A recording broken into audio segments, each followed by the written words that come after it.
What's up, guys? Welcome. Thanks for tuning in. Independent Arms. I thought I might jump on here and do a video real quick since I've got the house to myself this Sunday.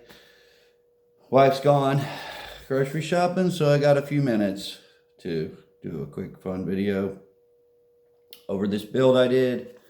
I typically do 80% lowers, but this one's not. This is actually a serialized lower that I cabbaged off another build. So that's different, but I would say that this is what I would consider a complete URG-I, I'm not sure how it's pronounced, but a complete Geissele URG-I build, URG-I build, whatever the heck it is. I'm doing my best here, guys. So, also I'd like to say real quick, thanks, man, for everyone that's subbed, anyone that's liked, which is very few people, and that's okay, I get it. I don't always hit like, even though I enjoy a video. But, thank you, guys. I appreciate each and every one of you that subbed or likes a video. I'm not trying to get YouTube famous. Obviously, you can tell by I don't have a good anything going. I don't script it. I don't have a good camera. I don't have good anything. So if I'm trying, I'm doing a piss poor job, right?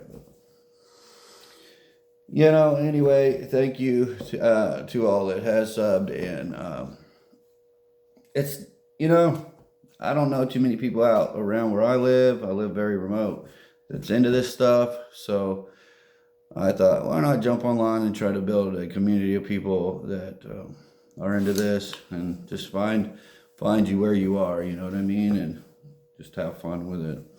But anyway, just get into this. Like I said, this is a serialized lower. It's actually a Savage Arms. I'm sure a lot of you are familiar with them. Savage Arms. They made a really good AR-15 for a while. I mean, they still make it. I think you can still get it. It's a patrol and recon. I cabbaged this off a patrol rifle, and I didn't mess with the pins in it, so they're not gonna be Geissele. They're gonna be what came on this rifle because I did not want to break the staking, which was pretty good. I considered a pretty good looking staking. Then it's re-anodized after it's staked. So that's a good job, period. Got the good 70-75 regular mil-spec tube on it. I put this B5 SOP mod stock on it in black. The B5 grip with the tang. I like them both ways. And then of course it's still just got the factory bolt catch in it, so it doesn't have the maritime bolt catch, which I want to change. I just haven't broke over to decide that it's going to stay on this lower enough to want to break that staking job. But it does have it is unloaded. It does have your Geissele ambi, which is awesome and amazing in every way. It does have a 3-gun Geissele trigger in it, which is awesome and amazing in every way, of course. Trigger guard, I think I put that on later. I don't think that's mil-spec. I think it had the straight mil-spec trigger guard in it originally. So that's probably different. I could put the Geissele DDC trigger guard on there, and I'll have to pull it off another rifle to do it or buy another one. And I'm trying to just refrain from buying anything else right now because I've been burning it up a little bit too much lately. So I'm gonna try to chill out there. But as far as that goes, that's basically everything with the lower that I can say, other than it's got the Geissele ambi and its ambi safety and the Geissele trigger. Everything else is mil-spec factory, not Geissele. Got the B5 stock, of course, B5 grip, of course. I got a Magpul Gen 2 mag in there. They're my favies. And they just run so good that that's usually what I stock up on, and they're cheaper. I'm sure there's somebody who might disagree with me out there. Oh, by the way, this the Ford Assist did come pre-installed, also with the dust cover with this Geissele upper when I bought it. So it was a complete upper receiver, as they would say, and I suppose you would call those Geissele parts. And the BCG, I don't know if you can catch that, is Geissele. It is the Geissele Reliability Bolt Carrier Group. It's a little pricey for that, but I'm trying to build a clone, and I'm trying to build a rifle that, if it comes down to it, and this is all I got, I'm gonna be okay with that. So it does have the Geissele DDC upper receiver, as we were just saying. It has the Geissele 13.5 MK6 handguard. And what I really dig about these handguards is they are 70-75 still, although they went a little longer length. We're in some cases, Geissele goes 60-61 on handguards when they get a little longer to save on weight. In this case, they did not. It's the more rigid handguard, and I'm good with that. It's not really a heavy rifle at all. On the end there, got the Surefire War Comp, and hopefully you can see that. I haven't put a shot of any kind through this rifle yet, and you can probably tell that too. Not in anger, nor for fun, or even accidentally, if you can believe it or not. I have a precision armament washer, or shim. That's what I've been using since I bought a pack of those, to kind of shim every muzzle device, and that's what they tell you to use on there. And I bought a bunch of their muzzle devices, so I guess because they're so fine, and they don't want you torquing them over torquing them or getting all crazy, right? Inside there, I don't know if you can see it. No, you can't.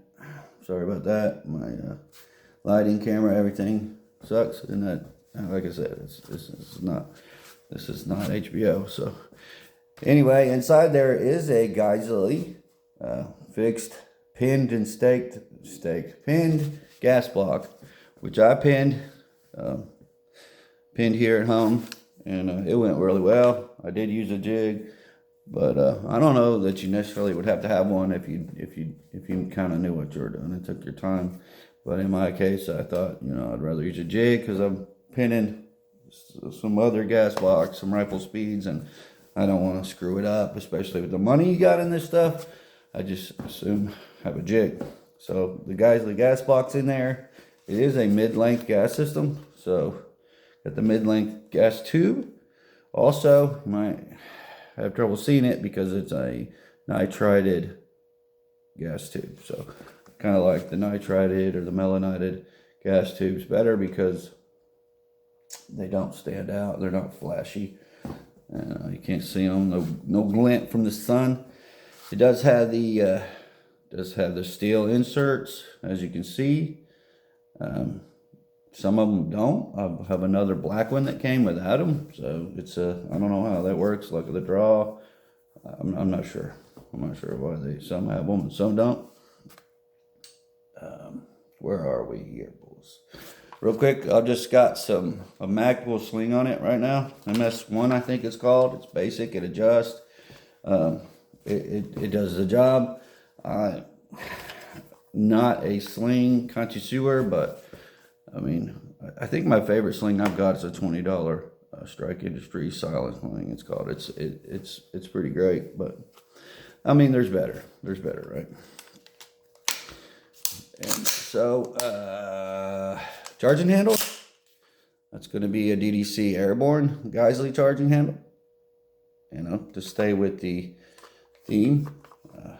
That's what we got. You might see that in there. So on my stocks, if they have any wobble in them, I like to take a little piece of plastic and slide in with the tube and slide them on there, and that takes all the wobble out and makes them nice and stiff. So that was a freebie for you guys, and it does make it much nicer, much more solid. No wiggle wobble noise making one arm in that way, and I like it that way.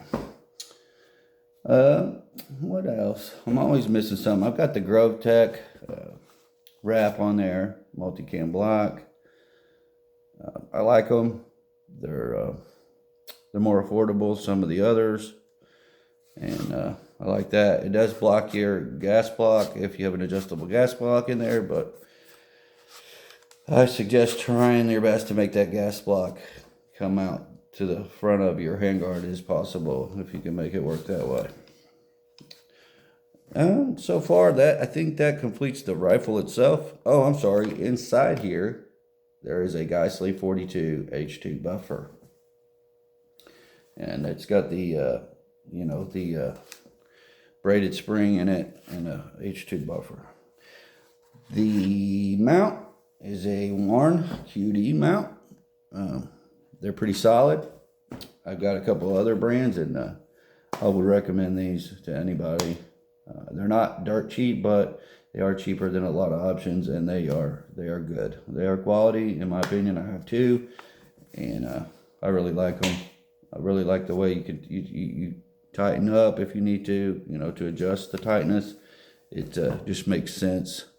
They're easier to remove than some of the others once they're tightened, so I really like that about them. Sitting on top, I have a Trijicon AccuPoint. It's a 1 to 4, if that'll focus. AccuPoint 1 to 4, which is about all I need on this beauty, in my opinion. Oh, I didn't even tell you, it's a 14.5 Geissele Gold Hammer Forged barrel, guys. So 14.5 Gold Hammer Forged barrel. It was I want to say it was a blim that I got on the Blimula sale. And also, if you'll notice, the handguard is also a blim. And let's see if I can show you guys. If you haven't ever seen that, you'll get that little Blimula head on it. On anything that's a blim, guys, they'll do that. Triggers or anything, you'll see that on there if it's a blim product. And I think that's pretty cool. It costs them a little more money to do that, but they like to make sure if you got it, it's a blim and you're not getting suckered. And I think that's a cool thing. So the AccuPoint 1 to 4 from Trijicon. It's a great scope. Inside it has there's not a chance you're going to be able to see that reticle. But basically it's a German number 4. It's called a number 4, if I'm not mistaken, reticle, German number 4 reticle. It's just basically your average crosshairs with the iron heavy bars, bottom and side. Not top, but on the 3 sides, bottom and the 2 sides, that draw the eye into the center, where there is a center fire dot or a very small, it really looks 1 MOA. I don't know if it's 2 or 1 MOA, but I really believe it's 1 MOA dot in the middle, in this case green, which is very hard to see in my opinion, but you don't really need to see it really good. Your eye doesn't need to be drawn to that, right? It needs to be on what you're trying to eliminate or deal with, or whatever target you're shooting at. I tried to do this one as bomb-proof as possible. I built everything to the T on the specs. I put all the liquids where the liquids needed to go. Like I said, I pinned the gas block. And I'm pretty happy with this, man. I marked all my little doodads where they needed marked. Make sure they're not backing out on me. This is actually the first rifle I've done that to. Not the first rifle I've torqued down to spec, but that I've done that to. So I bought me some, paint markers, and I got busy like that. So you go. That's that rifle, guys. I think that does it. I think that takes care of all of it. Everything. There's not a lot to a rifle, but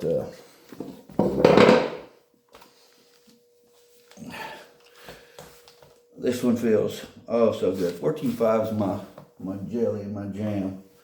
Got a little bit of I see the dot just a little in here. There's not a lot of light, but this scope is an older one. It was sent back to Trijicon, and redone. They redid the fiber in it, and it looks good. Came with a little paper to tell you the time, the year, and the date, and all that good stuff about that. But yeah, guys, I got a lot of builds going. You know, like to share with you guys or hear what you guys be interested in. I like doing 80% lowers. That's my favorite thing. You don't have to get a background check, so it's really easy to go ahead and get your lower in and rock and roll. You just order it straight to the house and get to cutting and make you a rifle. Got some other cool rifles I'd like to share with you guys coming up soon, hopefully, if you guys are interested. If you're not interested, thanks for watching anyway. But I'm trying to make, build up some cool stuff and shoot it and probably decide what my favorite type of rifle is out there in the field. Probably get rid of the rest of them and just keep a couple of what I really like. Probably have some short, mid-range, and long, which I already have a bunch of, but need to start to liquidate some things. Got some Ninas. Got my, we're not going to tell you what everything is, but got some fun stuff going, guys, right now. Some older stuff, some stuff that's all put away in cases and bags and stuff. So anyway, guys, thank you for watching. Hope you liked this rifle. Hope you thought it was as nice as I think it is. I really like it. I'm really happy with it. I'm not here to give you advice. I'm not here to tell you what the best is or what you need to buy, or I really don't care. Buy whatever you can afford. Buy what you like. Just buy something. Make sure you have a rifle. If you're an American citizen, you need to have a rifle, and you need to never, ever give it up under no circumstances. This is all we got. This is the gate. This is the gatekeeper. This is what keeps us from being completely governed right now. I hope most of you guys can see that by now, because it's getting pretty ugly. I think our forefathers are rolling over in their grave, but I think they've been doing that for a long time now. I'm sure around the 1800s they started seeing it being given away. And anyways, that's what I think. Guys, let me know what you think. Let me know below what you think about the rifle. Thank you very much again for watching or subscribing if you have, or if you do. I appreciate that. I love you guys. I would just want to say, man, if you're struggling with something, or you just don't know what to do, or even if you're not, but I'm talking to the people suffering right now, and you don't know where to turn. Well, I found out that place was Jesus Christ. John 14:6, I'm the truth and the way and the life. And if that doesn't answer any question you have in that one verse, then you're not listening. But I'm only telling you this to help you. I'm not telling you this to tell you what to do. And I hope you don't feel like that. It's not that at all. I just want the best for you and anyone else. And I know what the best is. And that's the Lord Jesus Christ. Praise his holy name. He saved my life 5 years ago. I was a drug addict all my life. Serious, deeply addicted addict. A functioning addict, but nonetheless, I grew up on the dope. My mind matured on the dope, so it still affects me today. You can't do that much drugs and not have something come of it, but it affects my thinking process. You may have noticed that as I've spoken.